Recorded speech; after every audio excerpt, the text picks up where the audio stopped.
নমস্কার, welcome to সিকতাস kitchen. আজ আমরা করব ওলের ভর্তা। তো চলুন তাহলে দেখে নিই ওলের ভর্তা কিভাবে তৈরি করব। প্রথমে কড়াইতে 2 থেকে 3 চামচ মতো সর্ষের তেল দিয়ে দিয়েছি। তেলটা গরম হয়ে গেছে, এবার এর মধ্যে একটা শুকনো লঙ্কা ফোড়ন দিয়ে দিলাম। শুকনো লঙ্কাটা দেওয়ার পর তারপর একটা বড় সাইজের ও একটা ছোট সাইজের পেঁয়াজ আমি কুচিয়ে রেখেছিলাম, সেটা দিয়ে দিলাম। দিয়ে মিডিয়াম আঁচে রেখে ভালো করে পেঁয়াজটা একটু ভেজে নিতে হবে।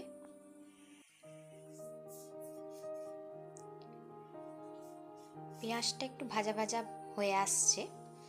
পেঁয়াজটা ভাজা ভাজা হয়ে যাওয়ার পর 8টা মতো কোয়া রসুন আমি কুচিয়ে রেখেছিলাম, সেটা দিয়ে দিলাম। তারপরে পেঁয়াজ আর রসুনটাও ভালো করে ভেজে নিচ্ছি।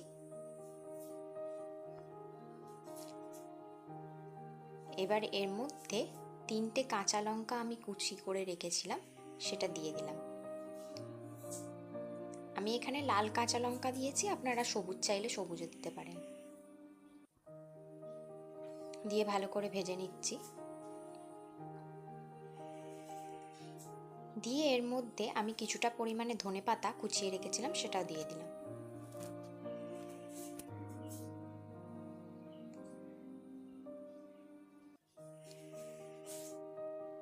তারপর এর মধ্যে 1 চামচের একটু কম নুন দিলাম। আপনারা কিন্তু নুনটা আপনাদের স্বাদ অনুযায়ী বা পরিমাণ অনুযায়ী দেবেন। দিয়ে ভালো করে সব মিশিয়ে নেওয়ার পর আমি 300 গ্রাম ওল ভালো করে সেদ্ধ করে ম্যাশ করে রেখেছিলাম, সেটা দিয়ে দিলাম। দিয়ে এবারে সব কিছু ভালো করে মিশিয়ে নিতে হবে।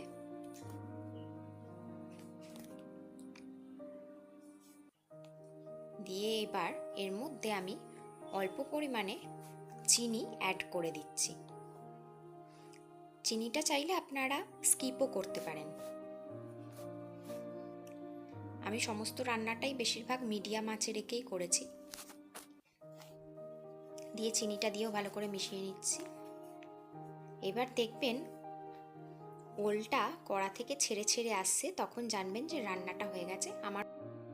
তাহলে দেখুন রেডি হয়ে গেল আমাদের সুস্বাদু রেসিপি ওলের ভর্তা। যদি আপনাদের ভালো লেগে থাকে অবশ্যই লাইক, শেয়ার, সাবস্ক্রাইব এবং কমেন্ট করতে একদমই ভুলবেন না।